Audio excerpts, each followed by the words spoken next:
25வது வினா. இந்த வினாவையும் பாருங்க. 2019க்கு பிறகு வார ஒரு டிப்பிக்கலான ஒரு கேள்வி மாதிரி இருக்கு. 25வது கேள்வியில் எப்படி கேள்வி எடுக்கிறான் பாருங்க. இது என்ன நோக்கம்ன்ற அப்படியான கேள்விகள நீங்கள் பாடமாக்கக்கூடாது, மிக நன்றாக விளங்கி வச்சுக்கணும். எடுத்துடனே விதிகளையும் சமன்பாடுகளையும் நீங்கள் போட்டு யோசிக்கக்கூடாது. பொருத்தமான நேரத்தில் தான் விதிகளையும் சமன்பாடுகளையும் யோசிக்கணும். மிக பொருத்தமாக சூழ்நிலைக்கேற்றவாறு நீங்கள் சிந்திக்கணும் என்ற விஷயங்கள் தான் இதில் அவன் பரிசோதிக்கிறான். அப்போ இதில் அவன் கேட்குறான ஒரு தொகுதி மாறா வெப்பநிலையில் ஒரு மூடிய தொகுதி. இதில் அமுக்கத்தையும் கனவளவையும் 2 மடங்காக்குறாங்க. 2P மாற்றுறாங்க, கனவளவை 2V மாற்றுறாங்க. இந்த இங்கே நடக்கிற ஒரு தாக்கம் நடக்குது. என்னுடைய சமநிலை மாறிலிக்கு என்ன நடக்கும்?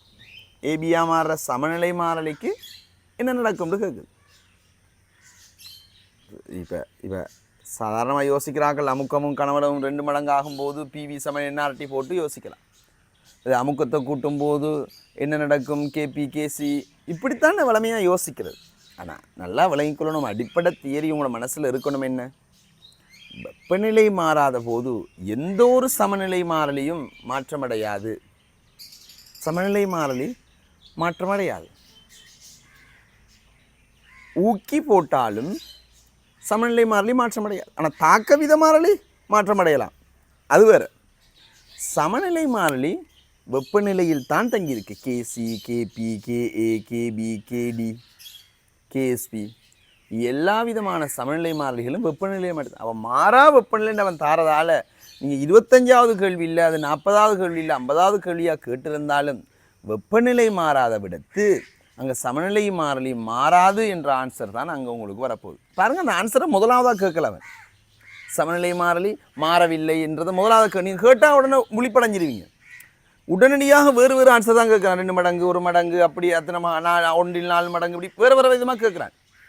ஏன் அது கேட்குறான்? நீங்கள் உடனடியாக சமன்பாட்டுக்குள்ளால் அது மடங்குக்குள்ளால் யோசிப்பீங்கன்றதை இன்னும் காண்றதுக்காக. அப்போ யார் அதெல்லாம் வளமையான சமன்பாட்டையும் தவிர்த்து ஒரு உண்மையான தியரியை விளங்கி படிச்சிருக்காங்களோ, அந்த நிலைமையை சமநிலை மாறலைன்னா என்ன, எப்போ மாறுன்றதை விளங்கி படிச்சிருக்காங்களோ அவங்க மட்டும்தான் அந்த ஆன்சரை தேடுவாங்க. இல்லை மாறாது எப்படி எங்கே வரும் ஆன்சர்? மாறாமல் இருக்க ஆன்சர் தானே வரணும், இப்படி தேடுவாங்க. அவங்க மட்டும்தான் அந்த ஆன்சருக்கு போவாங்க. படமாக்கி படிக்கிறார்கள் எல்லாம் அது கஷ்டமாக இருக்கும். அதான் 25வது கேள்வி. இதையும் பிள்ளெடுத்தாக்கள் இருக்காங்க. ஆகவே வெப்பநிலை மாறாத விடத்து இந்த தாக்கத்தில் சமநிலை மாறலி என்ன செய்யாது? மாற்றம் அடையாது. இதுதான் ஆன்சராக இருக்கும்.